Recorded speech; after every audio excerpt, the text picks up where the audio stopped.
Well, let's have the here's how. And this week, here's how to get your mate bit of a reputation. Keep ringing up the RSPCA and telling them that you can hear dogs whimpering and that you've seen someone repeatedly take different dogs into their house. Tell them that you're worried he's collecting them for something sinister. Tell them that you're not certain, but you could almost swear that you could see them chained up in little 3/4 rooms through them net curtains with some bright lights shining on them and what seemed like oddly decorated half walls, almost themed.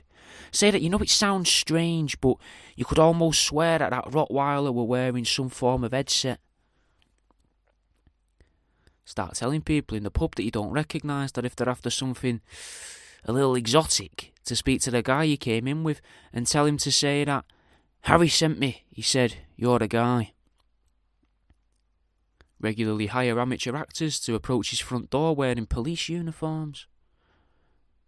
Use their phone to ring all the local taxi ranks in your town and order taxis to other houses. Always using your mate's real name though, but never his real address. Before long, all the taxi operators are going to know his name. Start up a little crowd-funded business that ships large empty boxes to his house every time somebody pays into it. This way, the local postman's going to get to know him, and the neighbours that are taking in all of the mail's going to get to know him too. It's going to make him seem like some form of popular guy.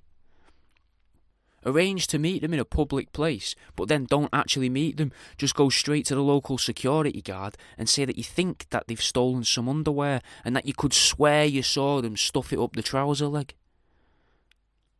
Put posters around with her face saying, have you seen this man? Now, everyone that recognises her will probably be too worried to approach them because they're not going to know what to say.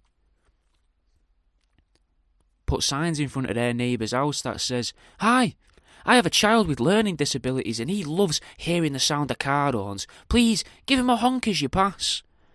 Then attach it to the hedge or fence, but conceal some rape alarms in the signs that disconnect when the sign gets tampered with. Not only is this going to piss your mate off, but everyone's going to think he's got it in for the fictitious disabled kid next door when they see him removing these signs.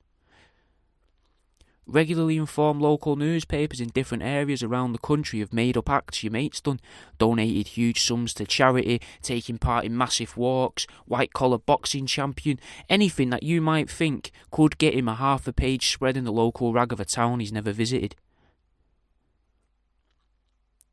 Put fake notices on his road, like them laminated ones or the ones in little plastic files that says he's looking to extend his house vertically, just on the lampposts and that. Only every few months though, and just make it look like he's reapplied to add another story to his house. And that's the end of this week's Here's How.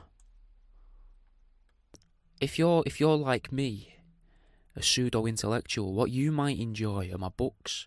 You've got Uneducated Guesses, where I found a load of big words I don't know the meaning to and then tried to work out what they mean by breaking down the syllables and drew an illustration for each one. You've got How to Date an Antique Table, A Lover's Guide, which is a book that will tell you how to get your end away with an antique table, complete with how to find an antique table, where to take an antique table on a date, like you could take it dogging, you could take it to the cinema, you could take it for a picnic, and some chat-up lines as well, like, I know I'm drunk, but you look absolutely canted.